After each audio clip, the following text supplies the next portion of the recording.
Hello, citizens of Athia, and welcome to the Multiplayer Gaming Podcast. We are a group of 3 lifelong gamer dads, and today we will be deep diving Luminous Productions game Forspoken. Please take a brief moment to hit the follow button so you don't miss any of our content, and please rate our show 5 stars and leave a written review. You can also help support our show while getting bonus Squadcast episodes by joining our Patreon. Support starts at $5 a month, and you can sign up over at multiplayersquad.com.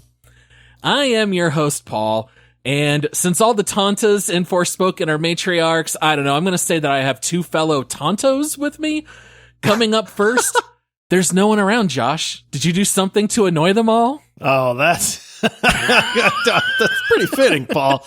Are you saying I'm the annoying one of this group? I'm saying I heard that 700 times in this game to make it stick in my head. So, yeah, thought I'd pull out that voice line.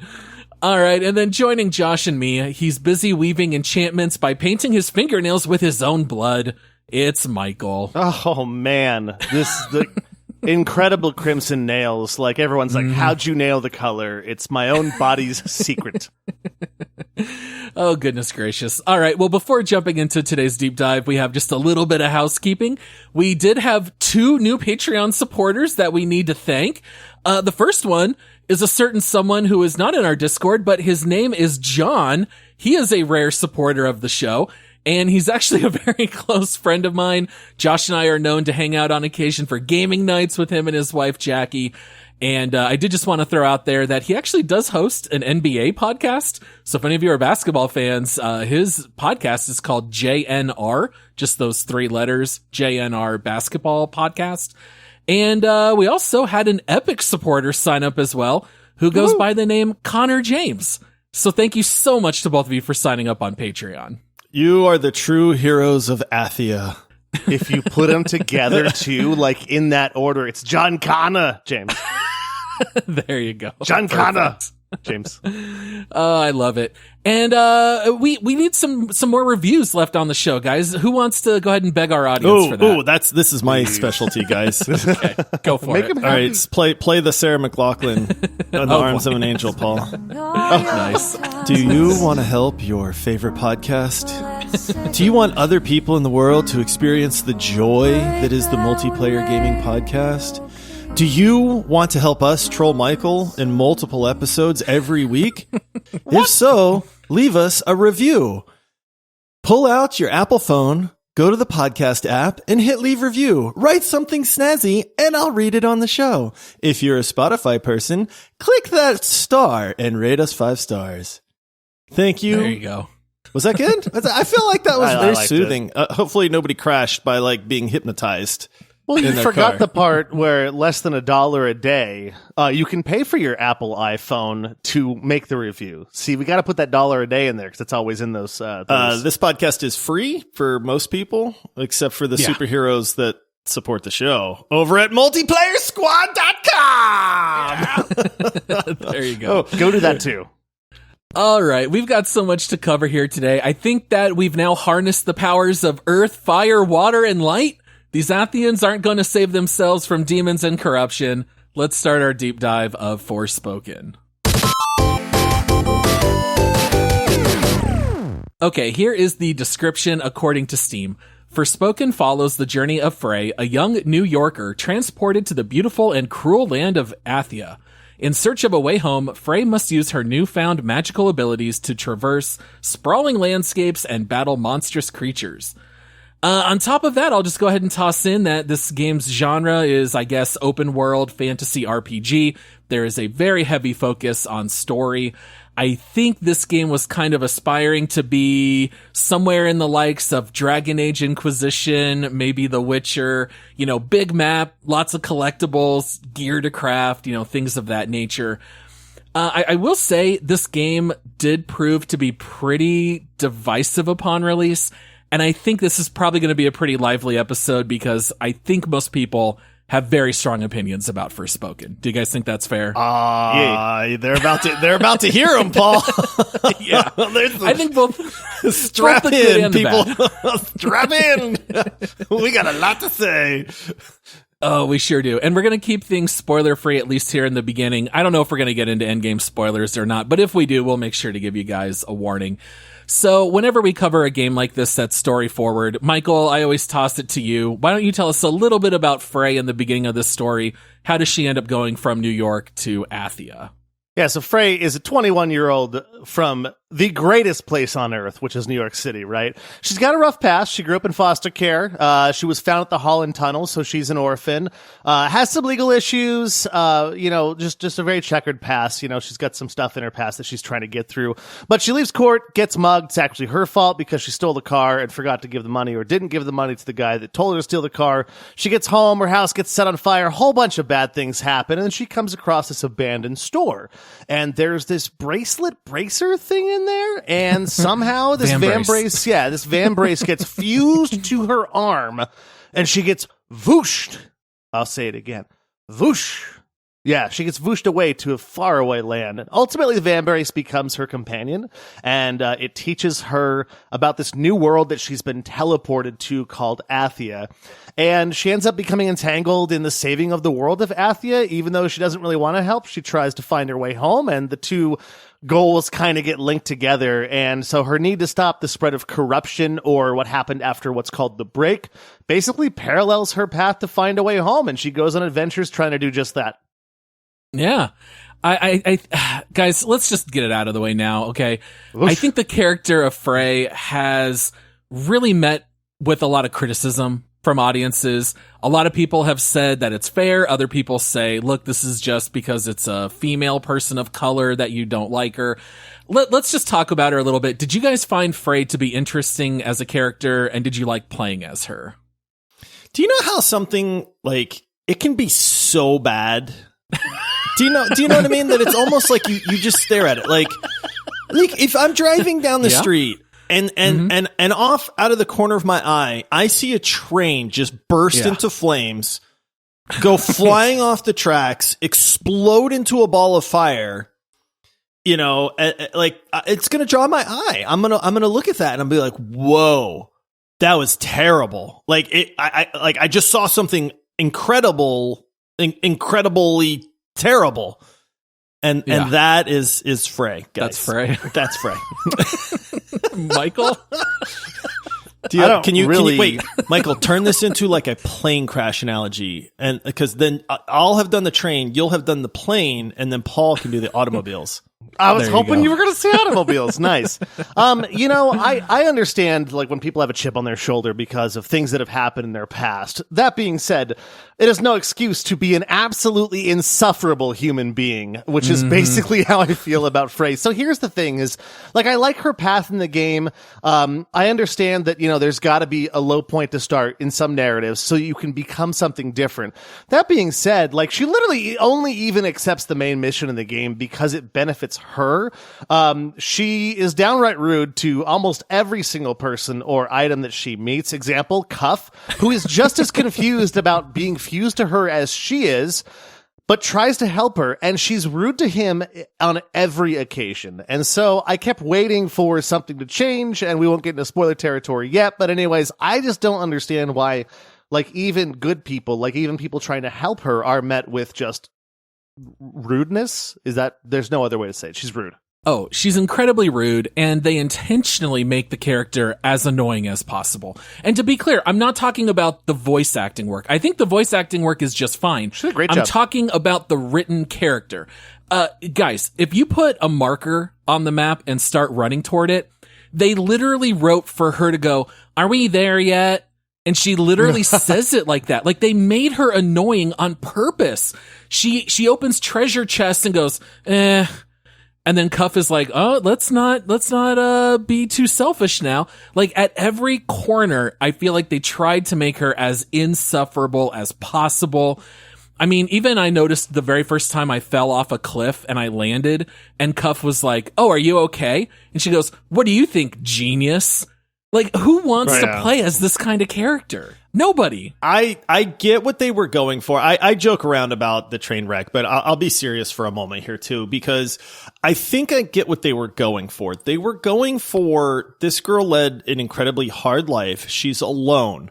You know, she's struggling. The weight of the world has basically beaten her down. And now she gets, you know, through mystical circumstances, she's thrust into a completely different world. She has to figure out what the heck is going on. There's people that all of a sudden are counting on her and saying, we need your help. And she's going, look, I can't even get my own life together. Like, how am I supposed to help you guys? The problem with that is that they never let up on it. If you want to be angsty and grumpy and stuff like that for the first 30, 40 minutes of the game, and then you get to this magical world where it's like, whoa, this is incredible, guys. Like, my life's finally turned around. Like, fine. We've seen transitions in characters in multiple games, but the problem that this one is that they went with it. And instead of easing up and changing it, they only leaned into it harder as the game went on. And by the time you're a few hours into this game, I don't know that I have ever hated controlling a character more. To be honest, I was like, I don't want to be this character. Like, you have caused me to dislike literally the person that I am playing right now. And it leaves a bad taste very early in the game. And it's like, for me, at least, you're never able to actually overcome that. Well, and I think that on top of that, what really got me is that I understand that, like, you know, there's one part when she's being nice to a little girl and she hammers in the fact that, hey, you know, you've got to look out for yourself. And I totally understand perspective. Like, everyone's lives and where they've gone has gotten to this point. And you are right to have your perspective and your beliefs. But at the same point, the people that she's being downright nasty to have also lived horrible, miserable, terrible lives. It's not like she's going against, something that is completely polar opposite. These people are refugees from their homes who have been brought to this terrible place. Like, let up a little bit when you kind of understand that. Yeah. I'll even take things a step further. I don't think she's just one of the most annoying protagonists in gaming. I think even in movies and books, I think she's right up there as one of the most annoyingly written characters, which is really sad. How you can take an orphan who gets mugged and then they try to murder her and her whole life falls apart and you still hate her is almost impossible. Like, honestly, a monkey could write and you would be more sympathetic toward the character. I don't know why they made this choice. Whatever. We gotta move on. All right. Frey sucks.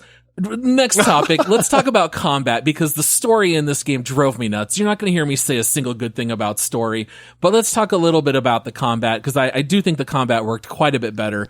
Josh, do you want to kind of break down in general how it works? I do, because the combat, spoiler right here, the combat is where this game shines. If anybody knows anything about Forspoken, if you've read any sort of snippet on the internet, the combat is the part that, generally speaking, people tend to enjoy in this game.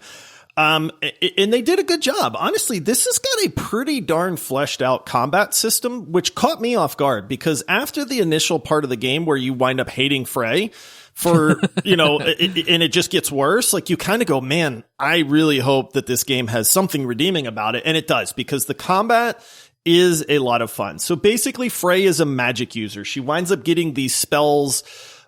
She casts different, categories of magic. Schools of magic. Schools. Thank you. That's the word I was looking for. She starts off with her purple magic, which is like innate to her. It's basically earth. So you are an earth caster. Not green, pink. Yeah. Keep going.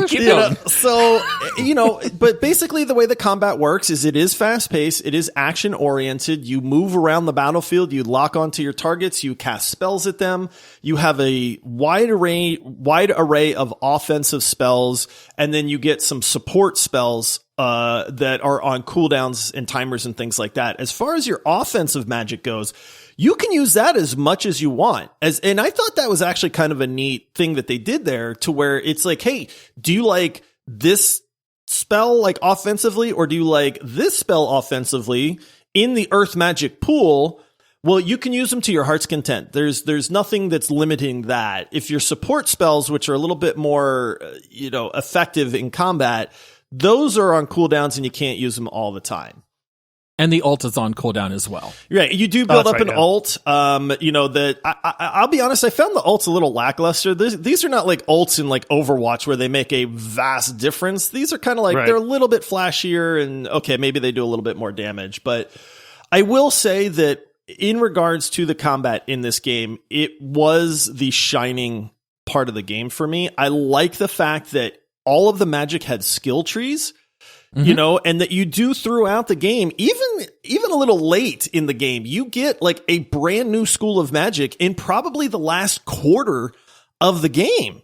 Probably And I after went that. like, I mean, yeah, like maybe even later. And honestly, I kind of went, I really liked that school of magic. I don't want to spoil things for people, but I really liked that one. It actually wound up being my favorite. And then I went, dude, why did you wait so long to give me this? So, I mean, that's the combat system in a nutshell. I don't know how deep you want to get, Paul. No, I think that's pretty good. I did enjoy swapping between them all. So maybe you go into one school of magic and throw poison on the enemy, then you switch to fire, where you basically use a lightsaber, or whatever. I did really love the colors, purple being earth and then green being light. Like, I didn't totally understand some of these, but, whatever. I will say that the game at times did almost feel a little button mashy. The combat I found to be very easy in this game. It was easy. Mm-hmm. Some of the boss fights are tough, but in the open world, I was actually a little surprised at how easy the combat is. The only other thing I'd throw in is that enemies are resistant or vulnerable to certain forms of magic. So sometimes you have to like scan them and, Cuff will tell you what they're more vulnerable to. So the game does encourage you to swap out your forms of magic as you play. And it's easy to swap too, which I like. You can just use, like on my controller I played on a PS5, you can just use left or right on the D-pad and you go in between. I found myself quite often using all of the ones that we had available. One to just use supports and so forth, because in my fire school I had these 2 minions that I'd summon and I'd send them out and they'd be fighting with me.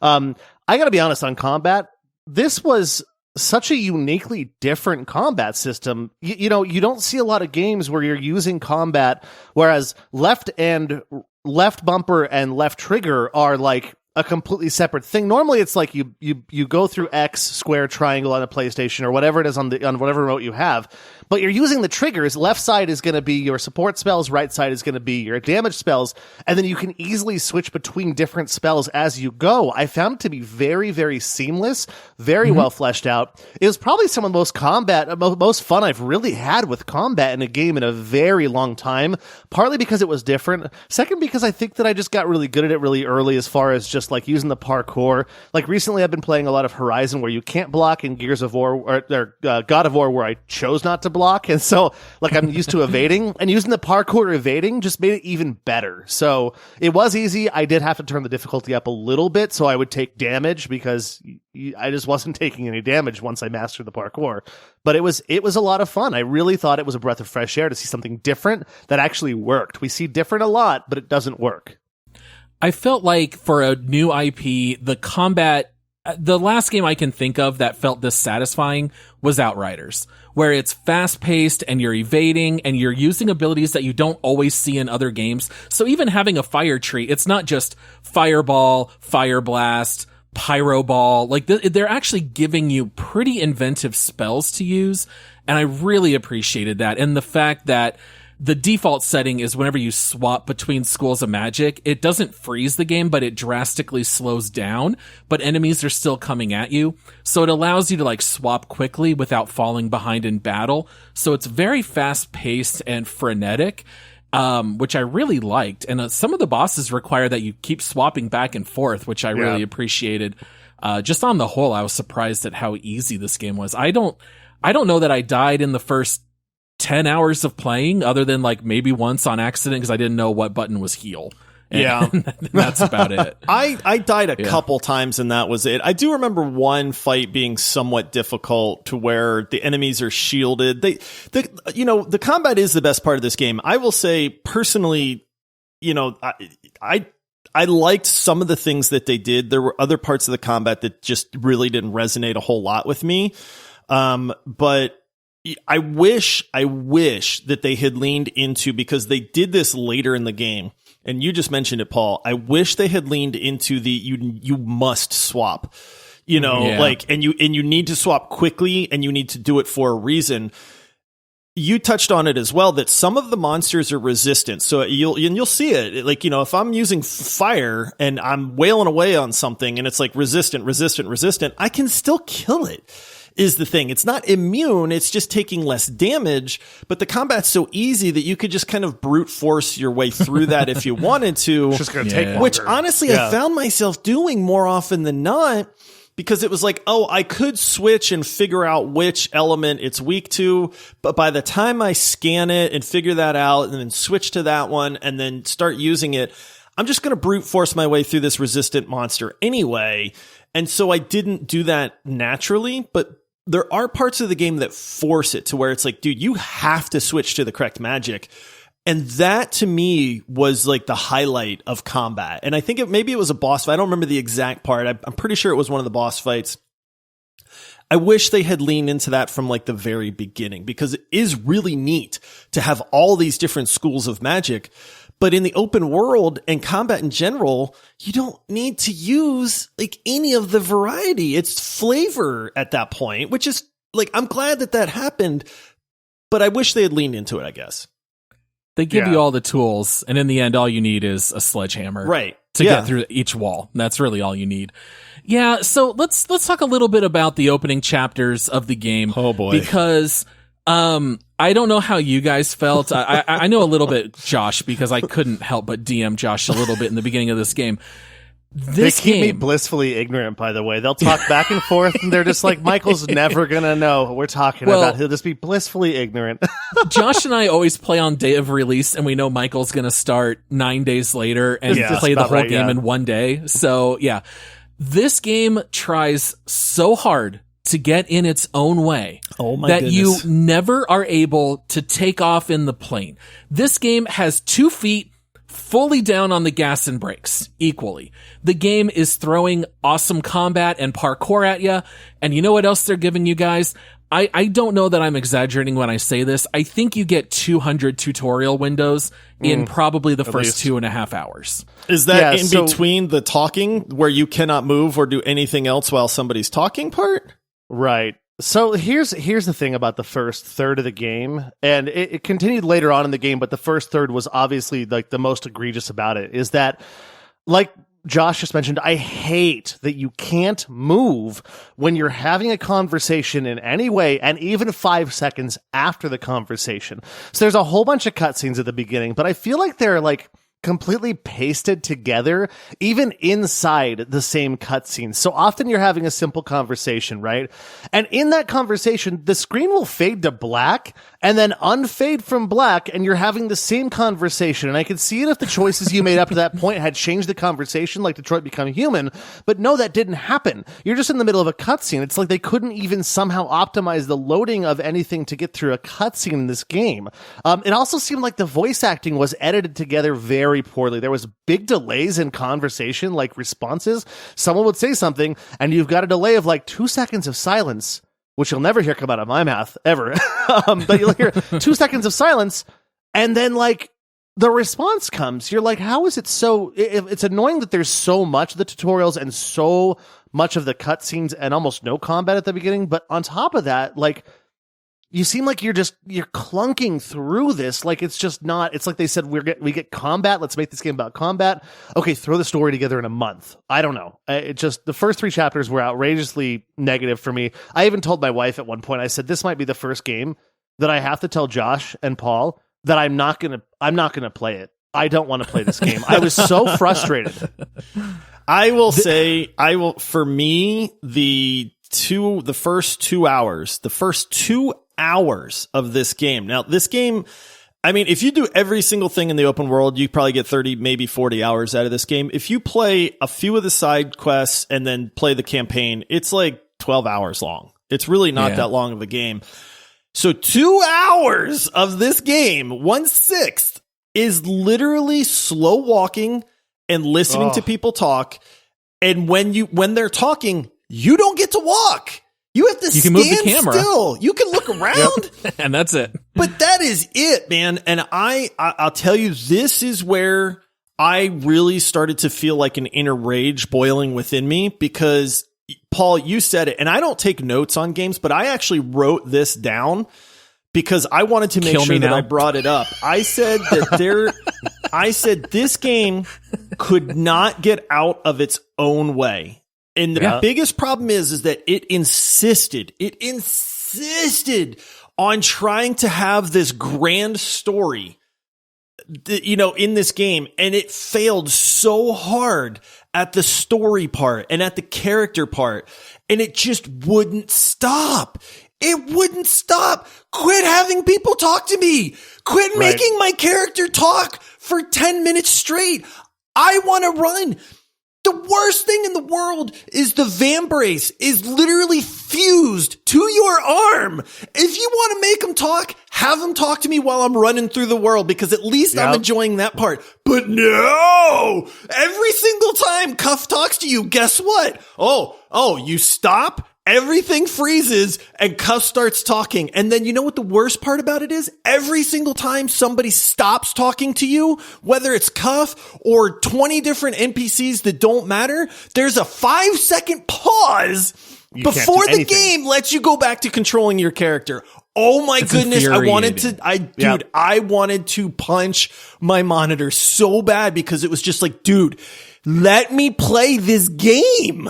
Yeah, I was going to say, when you play this game, the first 2 hours are literally a cycle of read a tutorial window of something that sounds awesome. They let you do it for exactly 2.1 seconds, and then the game pauses. You hear dialogue that doesn't matter. Cuff says, oh, what do you want to talk about? Guess what I clicked every time? Never mind. I don't care because this is taking too long.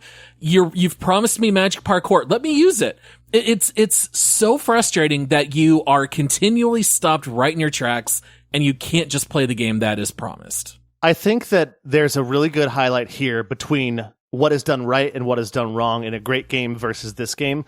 God of War. We talked about it on that episode when Sindri and Brock are talking and you don't have to be around them, but you listen and it entices you. This game was trying to do that by forcing you to listen instead of just having it be part of the world. And it took me out of the world. Yeah. I really don't understand why Cuff couldn't just say on the fly, press spacebar. Well, I guess that would make sense. That would kind of break immersion. But, the game is just continually stopping you in your tracks. It's like you're trying to run through a swamp wearing concrete shoes. Boots, man. That's exactly what it feels like. Well, he did say level up one time. So I guess he kind of broke his own fourth wall. I'd rather than break the fourth wall. Just let Cuff say, press spacebar now, and then just let me keep playing, right?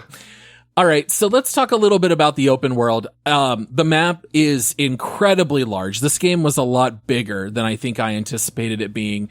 And the way that you travel in this game, you do unlock fast travel points, which is nice. And Frey runs around the world famously through magic parkour. We've seen videos and trailers about this. We covered it in past Twig episodes. You can run and jump over just about everything in the world. The game is littered with things like labyrinth dungeons, shrines where you sneak up on cats using stealth in order to pet them. No, I'm not making that up. There are chests with little puzzles to unlock, monuments of wisdom that give you timed challenges where you have to defeat a certain number of enemies within a time period to get rewards. I thought the open world in this game was absolutely incredible. The combat rules, the open world rules, I never once wanted to go to my objective because that's when the game hits the brakes and Frey starts talking more. Just turn down the option for chatter in this game and just go do every objective in the open world and you're gonna have a great time. I loved the open world. Yeah, I think that to your point though, I'm 100% on Team Paul with this. I love the open world. I think though you want to wait to explore it too much until you get through part of the game because you do unlock more schools of magic that make the open world more fun as you go. And that's kind of a bad thing. Like you want to get to your objectives for the first half of the game first. But here's the thing. It's a huge world, but it didn't seem too big because you traverse it so easily. It's so much fun to parkour over mountains and through these areas, but it is enormous. Like this might be one of the biggest worlds I've ever been in. Like it might be World of Warcraft big. It's huge. I literally today spent like 15 minutes trying to go from one side to the other. Like for 15 minutes, I'm like a third of the way across it. No joke. But here's the thing about it is that it does feel very devoid of human life, but that's kind of part of the story. I think that's the point. But there is something to do almost everywhere. And they're fun things to do. Like there's a glimpse in the past where you're supposed to fight these bosses in a short amount of time. I don't know how that's a glimpse of the past. I guess you're fighting a boss in the past, but I found those to be really fun. The cat thing was interesting. I have like 4 cats now. I'm not a cat person, but I have like 4 cats and they visit me at my home when I visit my home. Overall, though, I think that the open world is one of the things this game also did brilliantly well. I never was annoyed at the open world. I loved it. I loved looking over the next crest, seeing the next environment. The landscapes weren't too different. They're kind of made in quadrants. That was the only annoying part, is like, I know if I'm going south, it's going to be bleak and awful. And if I'm going west, I know it's going to be beautiful trees. Yeah. What about you, Josh? What do you think of the open world? It was fine. Here's the combat and traversal. It's the best part of this game. The open world is good. Honestly, I can't complain too much about what they did with the open world. The game did not need to be nearly as large as it was. They could have pared down the size and done, put some more things in there. The only complaint that I have about the open world, and I actually did enjoy some of the stuff. The labyrinth dungeons were fun because it was all combat focused and kind of trials based. And I like that, anytime that there was a new, fountain of blessing, or what were the fountains called where you get new spells? Like, if you get into one of these fountains, you fall in and you kind of float around and you learn a new spell. Because the spells are the combat, and that's the redeeming part of this game. I was always going to these fountains and making sure that I got those. My problem with the open world is that none of it matters. Like, honestly, dude, I don't know that I've ever wished for an Ubisoft game before. Because at least in an Ubisoft game, the stuff you do in the open world matters in some way. Whether you climb a stupid tower and it unveils part of the map, or you get an ally that helps you, or you unlock a new gun or something, you know what I mean? Or maybe it's just a car that you find and then now you're race tracking around a Far Cry game, something like that. But what I found in Forspoken's open world was that none of it mattered. It was just a distraction to the game. Gear in this game does not matter. Like, yes, you can get cloaks and you can get fingernails and you can get amulets and this kind of stuff, but none of it matters. It doesn't, you don't need it to get through combat, so it's kind of like, why? What am I doing all of this for? Other than just something to do at that point. And an open world is great, but if your only reason that you're putting things in the open world is so I have something, so that it's not a 6-hour game, it just doesn't land with me a whole lot. That's the one thing I was going to say, is there's not a lot of motivation to go do the open world stuff other than just for the fun of it, because the combat is neat. I enjoyed jumping and climbing over buildings to find that treasure chest, or I can have Cuff scan the landscape and I can see there's a chest there. How do I work my way around to parkour my way up there? That stuff I actually enjoyed. I didn't even need a lot of enticement to do it. Similarly with the crafting and stuff. This game is littered with so many mats that you'll never use and they don't really matter. Wait, I do have a question about that. I know we have to move on really quick, but I got thousands of materials. And I kept unlocking. Every time you'd get a new piece of gear or something, it would be you've unlocked the ability to craft +2 to something or whatever. Every single time I went to craft anything, I couldn't craft anything. Really? You can only ever upgrade your gear using these different things, but it's I'm not actually crafting new amulets. I'm not crafting gear. The only thing I could craft were health potions. And kind of like Elden Ring, where it's hey, you get more uses of your heal and your heal is stronger. Those are literally the only 3 things that were craftable in this game. The other side on the upgrade path was basically you go from 7 health to 8 health and you spent 10, daisies or something like that. Yeah, when you have the ability to craft this, I think it's just crafting one of the 3 slots you have on your necklace or your cloak that allows you to be hey, you get +2 this. Just now. Enchantments. You're not crafting gear. This is honestly one of the lamest crafting systems I've ever seen in a game. Why even say you have crafting at that point? Well, and you look at the bonuses and they're not even that strong. It's +2 to purple magic, and it's oh great, that's pretty minor when it's at a certain level that's pretty high. All right, well, let's go ahead and take a short break here. We'll be right back with more Multiplayer Gaming Podcast.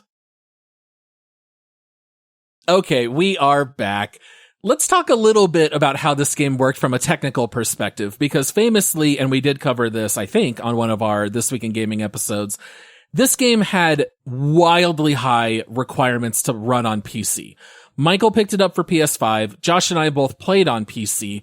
So I'm a little more curious with Josh, although I do want to know from you also, Michael, how did this game run for you, and what did you also think of the graphics? We did a Twig episode where we talked about the requirements, and we said, dude, if this game is another Callisto Protocol, I might be like Michael, where I just refuse to play it at that point. Like, honestly, I just built a new PC that is fairly top of the line at this point.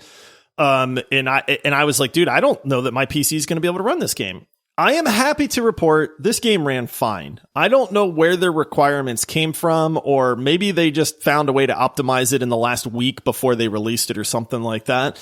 But I found that a lot of the claims from people or the fears for performance issues in this game were gone. It ran fine for me. Honestly, I mean, maybe there was a hiccup or two or a frame rate drop or two, but I mean, I'm kind of used to that stuff. There was nothing so glaring in Forspoken that I went, this game sucks because of the technical aspects. So thankfully, none of that wound up being an issue for me. I guess my biggest thing is more of a question for you guys, because I mentioned it earlier where in the middle of a cutscene, all of a sudden, you're face to face with the character, fades to black for a second, unfades from black, and you're just doing the same thing. Was that a PS5 thing, or did you guys experience that as well? I don't remember that happening. That might be a console thing. Okay, so I'm wondering if it was a console thing. Maybe. Because it was literally like getting through a cutscene was like pulling my teeth. I'm like, why are they having these that's just the loads game, in Michael. between? Right, and the game's trying to pull. The thing with the fade to black is the game takes away your ability to move. So they want to take away your ability to see also. That's it. You can't see. Sure. Also, I did notice though, when it did actually fade to black or fade to white, it was like 10 seconds of waiting before something would happen. I thought the graphics ran fine. I more have complaints about the graphics in the game. Like, the game looked great. Oh, really? So here's my problem. And it's not a fault of this game. It's a fault of where we're going with technology. Having played games where there's motion capture now, it is now very difficult for me to watch people talk when it's not motion captured. God of War, Horizon, facial animations, expressions. If it wasn't a cutscene and Frey was talking, there was zero expression on her face. It was just a mouth moving like a Muppet. And that kind of takes me out of it now, because now we're moving in the direction where these $70 AAA games, which I'm sorry, this game is not a AAA $70 game. Oh, hold on, it is. They do spend money on things like motion capture and stuff. And so it was just kind of weird for me. I also noticed that sometimes if it was a background character, like, their mouth wouldn't move at all, but words were coming from their closed mouth, which might have been just a console thing, but there was some issues with that. But overall, the graphics I thought looked great. It looked fine. It's just weird for me to get past, Muppet mouth now, which I'll probably look for in every game now that I've been spoiled. Oh, that's funny. See, I guess I just never moved the camera during open world, so I was always staring at the back of Frey's head, so that never bothered me. I don't have quite as beefy of a PC as Josh, but I do have a 2080 Ti, so it's well above average, for your average PC gamer. And for the most part, the game ran okay. It wanted to run things on high, and I did that, and almost always I was getting 40 frames a second or higher. Although during the final boss fight, which I won't go into spoilers, but there are 3 phases, and during the second phase, there's a lot of stuff flying in the air, and mine was running at 9 to 11 frames per second during those cutscenes. But other than a couple moments like that, it actually ran rather okay, and I really loved the, for lack of a better word, level design, because each of the different biomes are able to look so drastically different because it's a fantasy setting. It's almost like Star Wars. If you want to make a Tatooine desert land, you can do it. If you want to make whatever the jungle area is called in Return of the Jedi, then you can go ahead and do that. So there's like one biome in this game where you look up in the sky, and the sky is pink and purple, and there's green shimmers everywhere.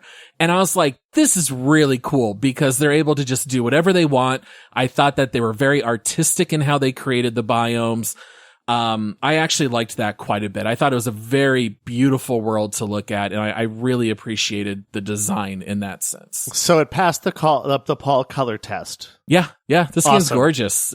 Lots of colors. The whole spectrum. We need to start a new, like, it doesn't have to be a segment, but literally just a rating. What's the Paul color rating on this? Is it 1 paint can, 2 paint cans, or 5 paint cans? Oh, there you go. This one gets 5 paint cans from There Paul, you go. for sure. You heard it first, guys. All right. So, we don't need to spend too much time on this, but I just want to point out the fact that I felt like this game was incredibly uneven. You can almost split the game into thirds. I would say out of a 12-hour game, the first 4 hours are basically like an extended tutorial. This game takes forever to teach you how it runs.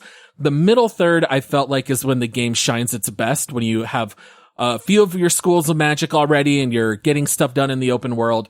But in particular, I want to call out Chapter 11 without going into details. Holy exposition dump, guys. This is about 2 straight hours of running 8 seconds to your next marker, and you stand still while listening to narration, filling in the gaps on the story. And I want to say it does that for about 2 hours. And I've never seen a game try so hard to leave a bad taste in your mouth right at the end. This game's only 12 chapters, and Chapter 11 is by far the longest, and it's by far the worst. So of a 12-hour game, the first 2 hours is tutorial boxes. Mm-hmm. The almost last 2 hours before the end of the game is exposition dump. So really, you're only playing the game for 8 hours. In the middle. Yeah. Yeah, in the middle. Might I add that the last third of the game is actually only 2 chapters, and that's literally like 4 hours of work in 2 chapters. So buckle up. I felt this too. The beginning of the game was really lame. The last 2 hours plus of this game were really lame. The middle of this game was fine, honestly. I don't know how they could not just manage to keep a consistent pacing throughout the game, but they could not do that at all. So, if you think a hamburger needs a bun, then this game may not be for you. If you're fine with just the meat patty in the middle, then chow down, man. A keto burger. I found myself literally trying to see if I could read the subtitles faster than I could click the skip lines button. It doesn't because matter. I was literally just mashing. You're going to be through it. locked out of going anywhere anyway. Yeah, it still took me 2 hours. It didn't save me much time. All right, so we are actually introducing a brand new segment here. I like this one. This one's going to be fun. This is just going to be our segment called Hot Takes. Ready or not, that's hot. Yes. All right, so each one of us has brought one hot take to share. Maybe we're kind of over-exaggerating. Maybe we really believe this. Who knows? This is our time to shine, and we're going to bring our hot takes. Who wants to go first? Ooh, me. You do, Josh? Yeah, all right. I don't want take one it of you away. guys to steal my hot take on this. Oh, don't steal my hot take. Everybody talks about how awesome the parkour in this game is, and I did not enjoy the parkour in this game. That's not my hot take. I found it to be buggy. I found it to be frustrating. I found it to be like, this is supposed to be the pepperoni on the pizza. Like, this is the flavor for this game, is this parkour. And half the time I was accidentally jumping off of a wall, when I'm trying to just dash through a doorway. It gives you abilities to like multi-jump up cliffs, but then it didn't work half the time because my character would just kick off the cliff and then fall back down to the ground. You unlock these new parkour abilities that are supposed to be awesome and amazing. And it's like, no, the only ability I need is the one that gets me to my objective the fastest, because you made a world that is so large that even running through it has become a chore at that point. Like, I'm not saying that the parkour is bad. I'm saying that what I hear from most people is that they enjoyed the parkour in this game. And I found that I did not enjoy it. Give me Anthem where I can fly around. This girl's got magic. You telling me she can't fly? Come on, man. She can waterboard on rivers, sail on rivers. Who cares? Yeah, let us do that in the air. Yeah, I did not care. That's my hot take, is I could care less about the stupid parkour in this game. I know it was supposed to be like the crowning achievement of it, but I found it to be super lackluster. I think we can work on the wording for a hot take. You need to just come in and say the magic parkour sucks. Yeah. There you go. And it's All the right. worst part well, of the there game. you go. That's, it sucks, that's your and it's hot buggy, take. and I got frustrated by it. There's your hot take. Just put All that right. at the beginning. What about you, Michael? What's your hot take? This is the only game that I think I've ever played where the game actually starts and is significantly better after the game is over. Like, what I mean by Because this... you don't have to play it anymore? No. I actually found myself playing it today. Like, I'm playing it, and I finished the story yesterday. The reason why is because it takes so long. You don't get your fourth magic tree until the end of the first game. Literally, you get to use it on the boss fight, and that's about it. Like a couple of small bosses It's before. also one of the fights best before that. magic trees in the game. It's also one of the best magic Yeah. trees. Now, after the game is over, there is 2 after credit scenes in this game. And the very last one explains why you are able to go back out into the open world and still fight things in Athia with cuff on your wrist. And when you go out, the monsters are harder. They actually now you have to do more of that switching between the different magic trees because the resistant is stronger. Like you're hitting them for 1s and 2s as opposed to hitting for 3s and 7s and 30s. And I found now I want to go explore this world because I'm not being held back by this janky story that won't let me progress like I want to. And I'm having a lot of fun going and finding new things in this world. Like I literally said today, I'm trying to go as far as I can. It's a huge world. I want to see if it changes when I go 2.6 miles that way, which I did set a pin that was 2.6 miles away. And it took me like 15 minutes to not get there. But the whole thing is like, on my way there, the reason I didn't get there quickly is because I want to stop and kill everything on the way because I did have fun with the parkour and I had a great time with the fighting. But the whole rest of the other 14 hours of this game or 12 before that is you're fighting the story, not fighting the bad guys in the game. So this game is significantly better if you play it after you get to the first 12 hours and finish the game and then play. Yeah, and then go do open world stuff after. Yep. All Because right. you have all your spells at that point. You don't have them earlier during the game. I was thinking of hot takes, and I had so many that were positive and so many that were negative. I thought about just saying Frey's the worst character of all time in all media. And honestly, I think you could probably even say that. I'm going to go the other way. I'm going to put a positive spin because I feel like I've been really negative on this game up to this point. I'm going to say if this game put a big solid strike out through 95% of the story, just give me her name, let her whoosh here to Athia and just say, go save Athia. And she just starts running around in the open world. So strip out 95% of the story, make the game about 5 times harder, and give me crafting opportunities with blueprints. I think this game would be better than Elden Ring. I love the magic parkour. I love the combat. I think if you tweaked it properly, it would be a better open world game than Elden Ring if you just made... Honestly, not even that big of a difference to the game. If it just had a different focus and a different goal, this game could have been 1,000 times better than what we actually got, which is a very subpar product. You guys can't see the video, but Josh's eyes got bigger than like my ring light that I'm staring at right now. That's during not this a hot episode. take. That's like a sun take right there. That's what we're going for. You know when they say a house has good bones and on the outside man. it looks like a complete trash pile? This game has something to it. There's something here I really did feel drawn to and really appreciated, and it's all dressed up in the worst way possible. I don't know. I don't know how to describe it because it's such a great, fantastic idea, and the execution could not have been worse, if that makes any sense. It does. I don't think we need to get into any spoilers. There's no point. All right. Yeah, you're both shaking your heads. I completely agree. All right. That's a little bit about what we think about the game. Josh, I believe you've pulled a couple community reviews to share. I did, as we always do. We like to pull reviews on a game so that you don't just have to take our word for it. You can hear what other people think about a game. And so I always go to Steam to pull some reviews from there. So this first one is not recommended. They have 11 hours on record, so it's possible to beat the game in that time. And this review says, annoying character, annoying sidekick, annoying cutscenes. One of the few games that would benefit from content being removed. Literally just let me play the game. Now that Completely review agree. is spot on with what we were saying. Now again, people need to understand, we do not we do not tell each other what we think about a game before we record. So I am finding out that Well, Paul you guys liked do. parts of this game. Paul and I will hint, but we are actually very careful to not tell each other what we think about a game. Paul will say like, hey, are you like, can you not move while people are talking? I'll be like, yeah, I can't do that. And then it's like, I think maybe the frustration comes through a little bit, but we do not know what people like, what each other thinks before recording.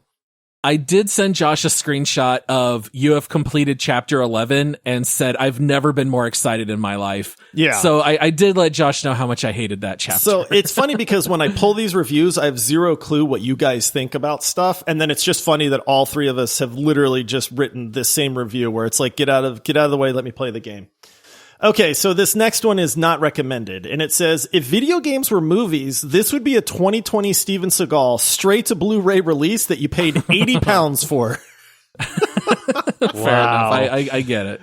All right. Okay, this next one, I had to pull this one because this is actually a decent review here. So this one is not recommended and 10.5 hours on record. And it says, are you serious?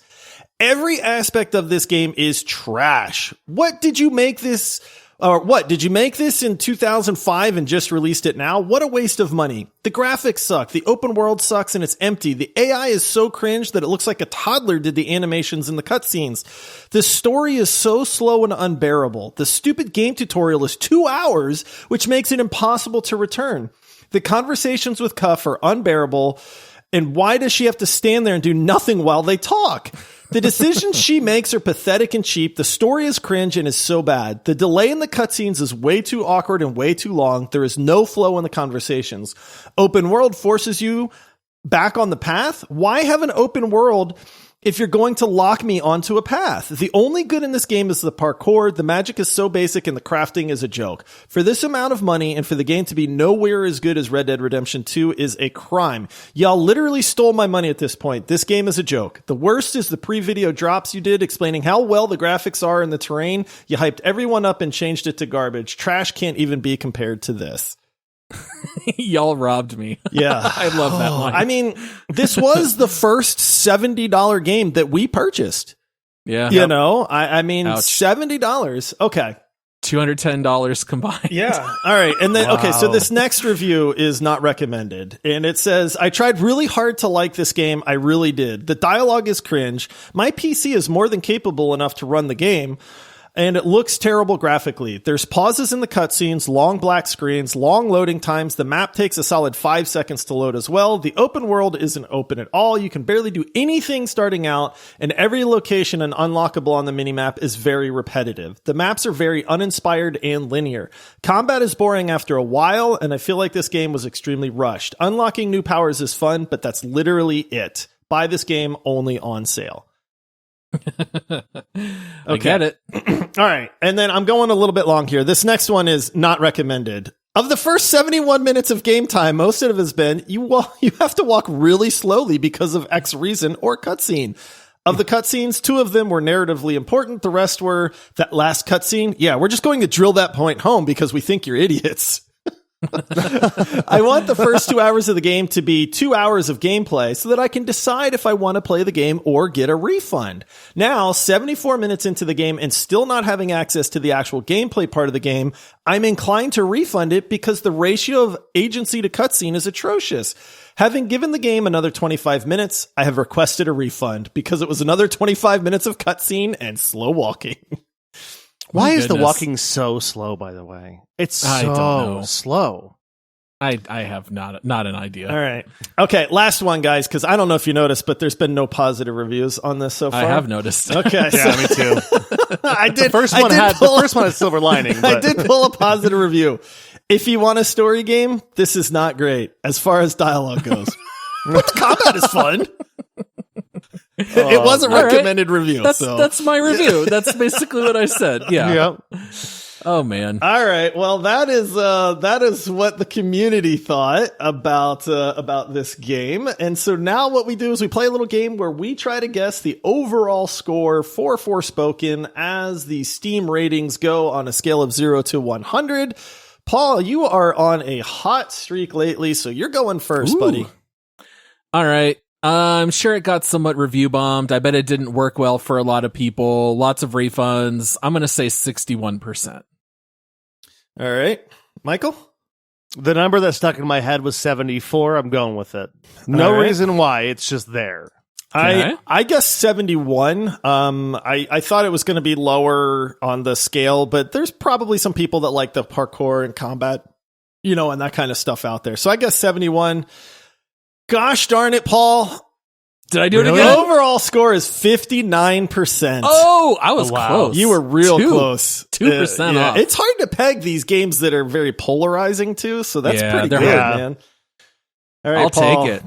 Well, All right, I bring get us to into introduce this us to next this one. next. Yeah, I get to introduce the segment.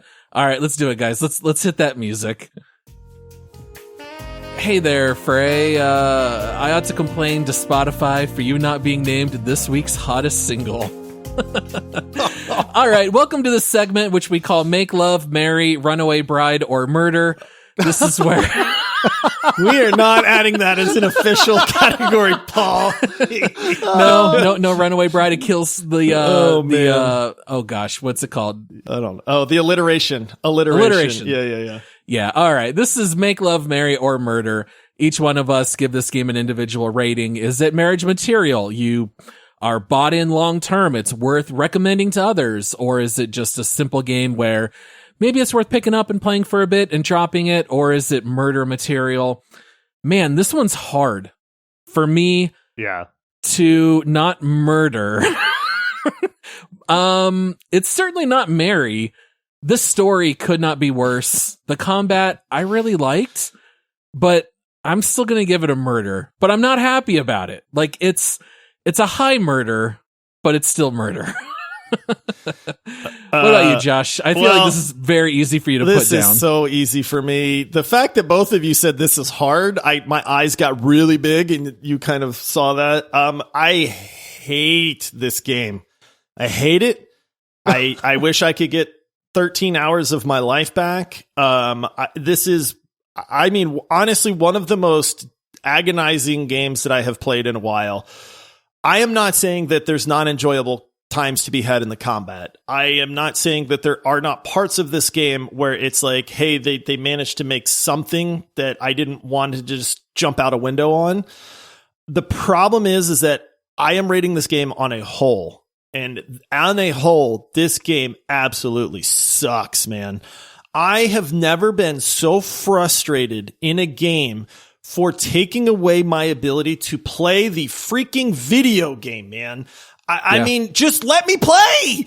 That's all I want to do. And even then, it's like, you won't let me do it, man. And I cannot tell you the amount of rage that this invoked in me. And there is no way, after what they did to me and my psyche by torturing me like that, that I am going to say anything positive about this game. I hate it.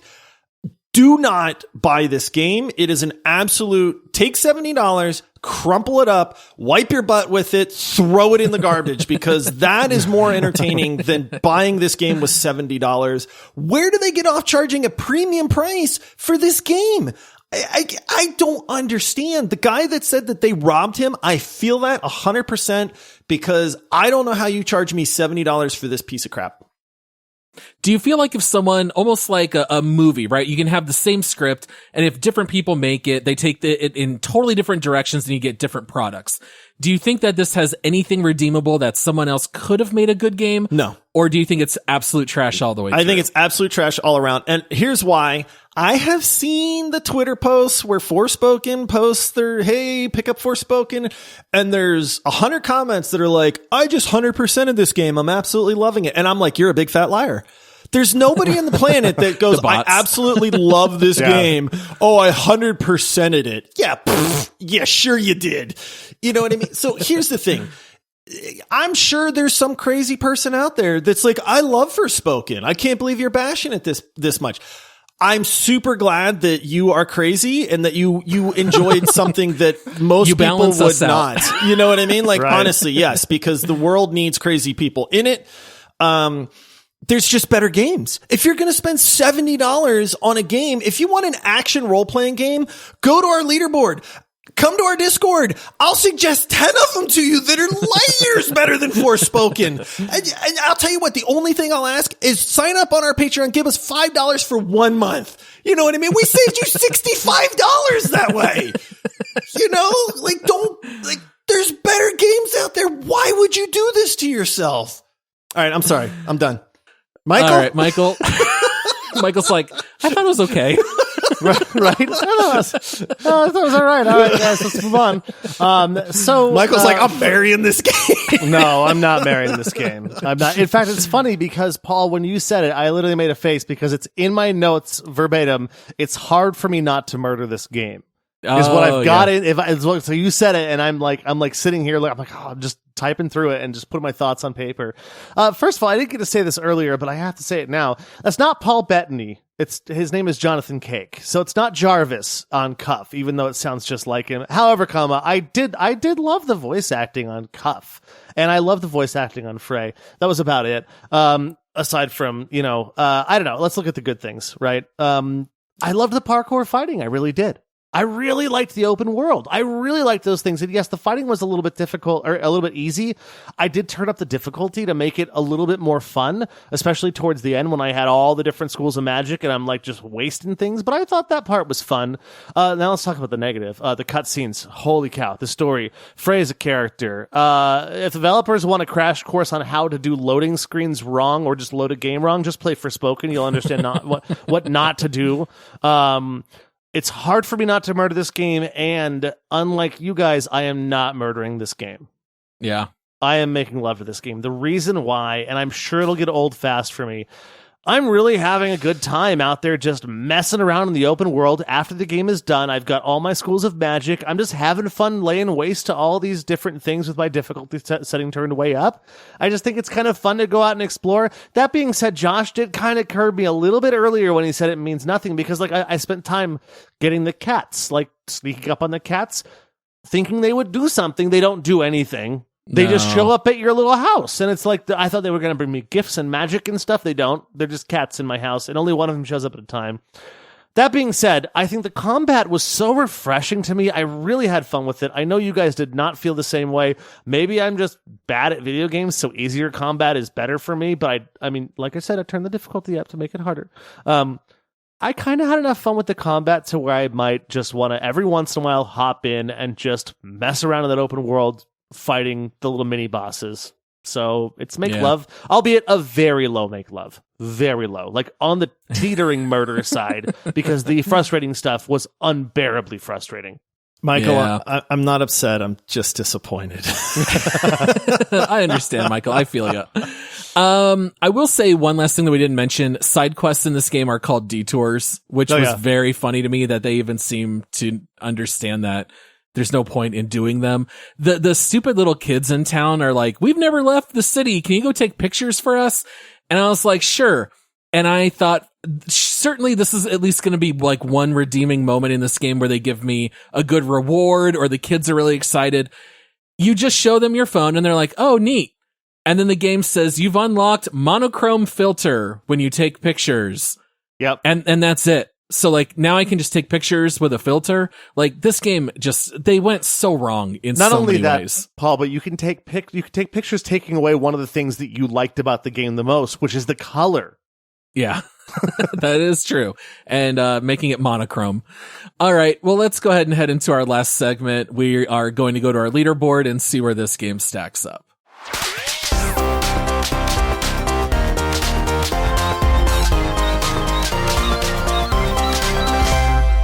Okay, if you're new to the Multiplayer Gaming Podcast, we have a leaderboard on our website, which is multiplayerpodcast.com. Every time we do a deep dive game, we basically have to come to a 3-man consensus.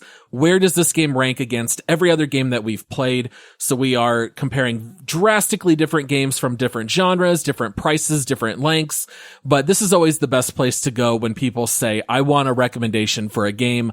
This is where you're going to want to do it. Our deep dive leaderboard now stands at 88 games. This is going to be number 89. We've got some games at the top, which are nowhere near Forspoken, like Red Dead Redemption 2, God of War, Overwatch, Cyberpunk, Disco Elysium. Down in the middle, we have the likes of, Call of Duty, Black Ops Cold War, Broforce, Ibanob, Lost Ark, Among Us, some games like that. And then down near the bottom, which I'm guessing we're a little bit closer to, we have games like Human Fall Flat, Escape from Tarkov, which we just weren't fans of, Sea of Thieves, The Forest, PlayerUnknown's Battlegrounds, which became a hacker's paradise. So looking here, guys, what are you thinking? What kind of range for Forspoken? I know where I'm at. I'm looking at like number 59, Tiny Tina. That's not where I'm putting it, by the way, but I'm looking at that Tiny Tina's Wonderland and I'm like, man, that was a great game compared to this one. Like a great game. Where did we put the Quarry? Number 70? That sounds about right. So maybe 70-ish is what you're thinking, Michael? What about you, Josh? I think the combat levels it up enough to take it off the bottom. Yeah. I'm really not trying to be like over exaggerating things and like the grouchy old man just to be the grouchy old man on this. There are 88 games on our leaderboard, and I would rather play 88 games over Forspoken. Really? Wow, dude. I don't know how you screw up a video game so bad, dude. He would rather play Elite Dangerous. You guys heard it I here. would rather play Elite Dangerous. Yes, Battlefield 2042, dude. Halo Reach, dude. 20 I'm years telling later? you right now because do you know how I feel about Elite Dangerous? And that I will play Elite Dangerous for a dozen hours before I ever touch Forspoken, dude. Honestly, you had every resource in the world. You know what I mean? Like, how did you mess this game up? How are you so blind to what gamers want? You know what I mean? Like, Yeah. What are you doing as a game development company if you don't know what gamers want to do? Like, that's my problem with this, man. I think that's a little over the top, but I hear you. It's dead last for me. Dead last for me. If you want to split out the combat only, if you say, Josh, we want to place just the combat on the leaderboard, I'm fine. I'm higher. I'm probably with Michael in the Quarry range at that point. But if you're I'd have saying, it like in the 30s, if you're it's combat saying only. where are we putting Forspoken as a game, it is dead last for me, dude. I was thinking exactly what Michael was thinking. I would put it right below the Quarry at 71 is what I was thinking. So I think it's fair to say we're somewhere here in like maybe the late 70s, early 80s. I don't think I care enough. I don't know that I care enough either. I'll leave it to you two. As long as it's not higher than like late 70s, early 70s, I won't fight too much. I was going to say, I just don't want it to be below Escape from Tarkov. That's fine. Put Tarkov it is one not above my that. jam. Put it at 77. 78. So 78. right below the Okay. cycle and above Escape from Tarkov. Sure. That works. Are you all right with that, Michael? I'm fine with it. All right. I don't think I you haven't care haven't enough. played like literally haven't played like the 12 games above that. Oh, Until aren't you you get the lucky? Quarry, so I'm like, yeah, put it somewhere in there. That's fine. I only played the good games, All right. guys, until this one. You know that. Fair enough. All right. We will lock it in number 79 out of 89. That's pretty low, Josh. We That's have it in fine. the bottom 10 right there. So that gives it credit yeah. for having at least like one moderately fun thing in a video game. Fair enough. All right. Well, that wraps up our deep dive here on Forspoken. Please make sure to go check out our Patreon page over at multiplayersquad.com to get those bonus episodes. Also, come follow us on socials everywhere at Multiplayer Pod. We're definitely putting a lot of stuff up on there. Also, YouTube shorts. So make sure to subscribe on YouTube if you're not a big, Twitter or Instagram user or TikTok. And then just so you all know, our next deep dive game is going to be Hogwarts Legacy. So if you want to check that one out here over the next 2 weeks, we will deep dive that one 2 weeks from today. And in the meantime, we'll have all of our regular episodes like This Week in Gaming on Thursdays and another bonus round next Monday. So please make sure to come back and check those out. And until next time, happy gaming. Unless you're playing Forspoken. Yeah, then I just want to play the game. I've been bottling this rage up for like 2 weeks now, guys, because I can't say what I think to you guys. So this has just been bottled inside. All right. We'll see you guys next time. Bye, everybody. Bye.